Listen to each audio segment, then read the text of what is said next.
ओम नमो भगवते वासुदेवाय। आपका स्वागत है आपकी अपने YouTube चैनल धर्म मंगल पर। दोस्तों 29 जुलाई पद्मिनी एकादशी शनिवार के दिन तुलसी में बांध देना, यह एक चीज़ गरीबी हो जाएगी दूर और पुरानी से पुरानी बीमारी और कष्ट खत्म हो जाएंगे। रातों रात आपकी किस्मत पलट जाएगी और हो जाएंगे माला माल। दोस्तों करीब 150 वर्ष बाद अद्भुत महासंयोग बन रहा है। साल की सबसे बड़ी एकादशी 29 जुलाई 2023 को पद्मिनी एकादशी पड़ रही है। मान्यता यह है कि अनुसार व्यक्ति सच्चे दिल से और पूरी निष्ठा से व्रत रखता है तो भगवान विष्णु के लोक में स्थान मिलता है। व्रत रखने से सभी कार्य सिद्ध हो जाते हैं।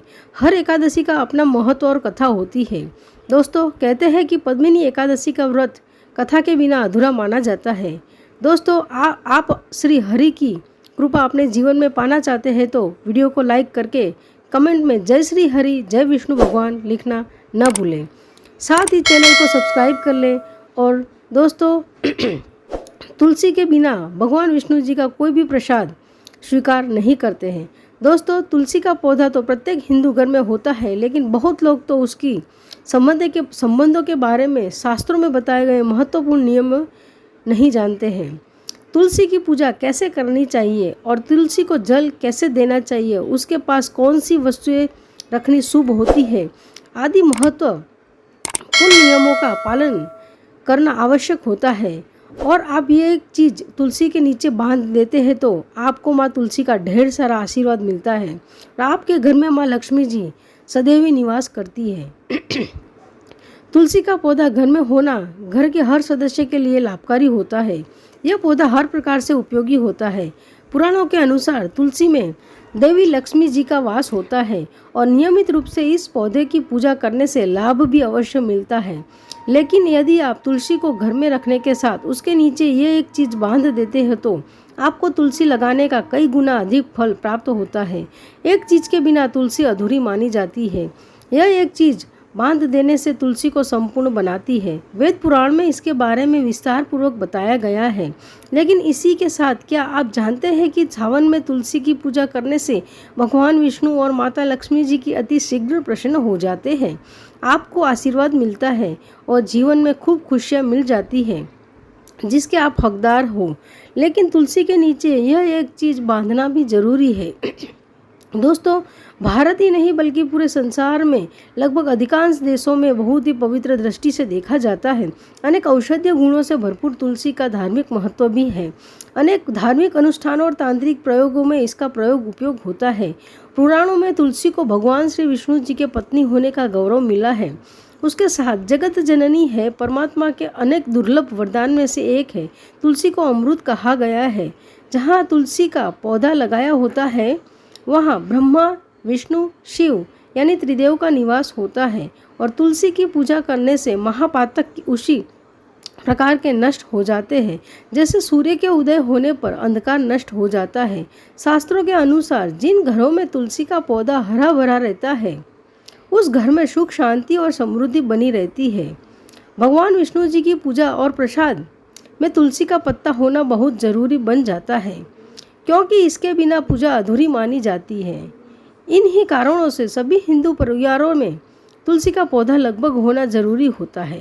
अगर आपके घर में भी तुलसी है तो सुख शांति और समृद्धि के लिए तुलसी माँ को चुंदरी अवश्य उठानी चाहिए और तुलसी माँ को चुंदरी चढ़ाने से आपके घर में सुख समृद्धि आती है। अक्सर लोग जाने अनजाने में कई गलतियाँ कर देते हैं। वह तुलसी का पौधा तो लगा लेते हैं लेकिन तुलसी माँ को चुंदरी नहीं ओढ़ाते हैं, जिसके कारण उन्हें शुभ फलों की प्राप्ति नहीं होती है। तुलसी माँ के ऊपर चुनरी जरूर ओढ़ानी चाहिए, क्योंकि तुलसी माँ के समान है।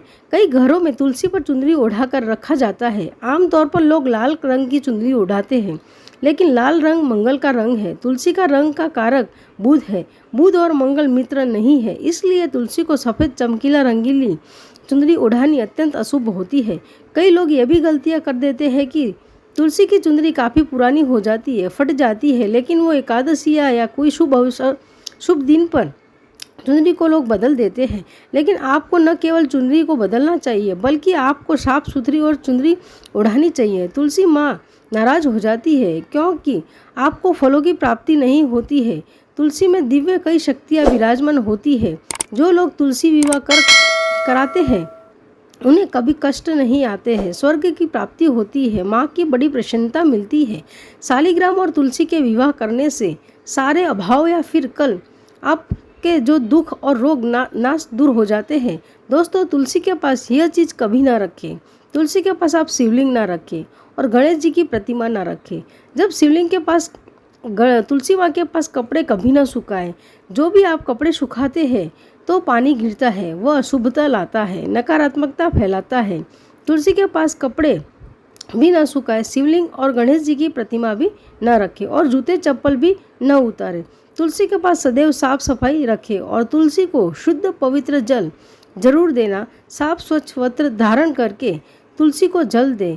दोस्तों, रविवार के दिन भी तुलसी को छूना वर्जित माना गया है। दोस्तों, कोई विशेष मनोकामना है, जीवन में अगर उपलब्धियां नहीं प्राप्त हो रही है, जीवन में कोई कष्ट है, माता लक्ष्मी की कृपा प्राप्त करनी है, तो आपको निश्चित तौर पर पद्मिनी एकादशी के दिन तुलसी में आप एक लाल मोली धागा ले लें।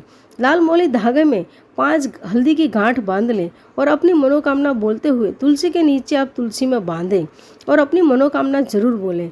जो भी मनोकामना हो, नौकरी को लेकर हो, व्यापार को लेकर हो, नौकरी को लेकर या विवाह को लेकर हो, यानी एक मौली धागा लेना है। लाल मौली धागे में 5 हल्दी की गांठ बांध करके तुलसी में आपको नीचे बांध देना है। रातों रात करोड़पति बन जाओगे, हर मनोकामना पूरी हो जाएगी और 1 महीने के अंदर ही आपकी इच्छाएं भी पूरी हो जाएगी। माता लक्ष्मी की कृपा बरसेगी, कभी भी धन की कमी नहीं होगी।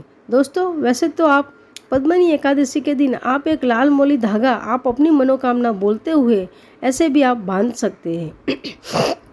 लाल मोली धागा बांधने से विशेष उपलब्धियां प्राप्त होती है, माता लक्ष्मी की कृपा बरसती है, घर से दुख दर्द तकलीफ और कष्टों का नाश हो जाता है। तो आप माँ तुलसी के पास एक लाल मोली धागा जरूर बांधें अपनी मनोकामना बोलते हुए, इसे विशेष लाभ हो। और साथ ही साथ कोई विशेष मनोकामना, धन प्राप्ति का मनोकामना है या फिर आप चाहते हैं कि घर में सुख समृद्धि हमेशा बनी रहे, तो आप लाल मौली धागा नहीं है तो आप तुलसी के नीचे एक लाल चुनरी भी बांधने की कोशिश कर सकते हैं। लाल मौली धागा मिल जाए तो बस ज़रूर बांधें, इससे आपको विशेष लाभ होगा। साथ ही दोस्तों, पद्मिनी एकादशी का व्रत करने से संतान की प्राप्ति होती है, उसे यश और वैकुंठ प्राप्त होता है। पद्मिनी एकादशी के पूजा के समय आपको व्रत कथा पढ़नी चाहिए, उससे आपको उसका महत्व पता चलेगा। व्रत कथा पढ़े बिना व्रत कैसे पूरा होगा? दोस्तों, अब हम जानते हैं पद्मिनी एकादशी व्रत कथा के बारे में।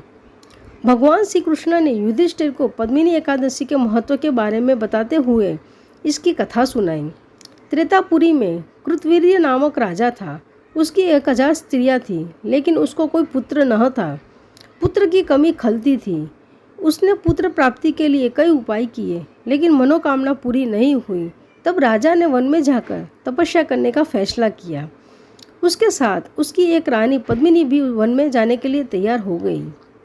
दोनों राजपाट त्याग करके नगर से निकल गए और गंधमादन पर्वत पर चले गए। राजा ने करीब 10,000 साल तक तपस्या की, लेकिन पुत्र की प्राप्ति नहीं हुई। एक दिन अनसुया ने रानी पद्मिनी से कहा था कि मलमास हर 3 साल में आता है, यह काफ़ी महत्वपूर्ण है। मलमास के शुक्र पक्ष की पद्मिनी एकादशी को जागरण करके व्रत रखने से मनोकामना जल्दी ही पूर्ण होती है। भगवान श्री विष्णु प्रसन्न होकर तुमको पुत्र का वरदान देंगे। जब मलमास आया तो रानी ने पद्मिनी एकादशी का व्रत रखा। अनुसुया के बताए अनुसार व्रत और पूजा का पाठ किया। दिन में कुछ भी नहीं खाया, रात्रि में जागरण किया और इस व्रत से प्रसन्न होकर श्री हरि विष्णु ने पुत्र का आशीर्वाद दिया।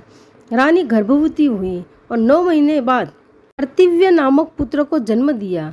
वह काफ़ी बलवान और पराक्रमी था। तीनों लोकों में उसके पराक्रमों के परचम लहरा रहे थे। भगवान श्री कृष्ण ने युधिष्ठिर को बताया कि जो व्यक्ति पद्मिनी एकादशी का व्रत कथा को सुनता है उसकी यश की वृद्धि होती है और मृत्यु के बाद श्री हरि के चरणों में स्थान पाता है। आशा करते हैं आपको ये वीडियो अच्छी लगी होगी। दोस्तों, इसे लाइक कीजिएगा और चैनल को सब्सक्राइब जरूर कीजिएगा। नमस्कार दोस्तों।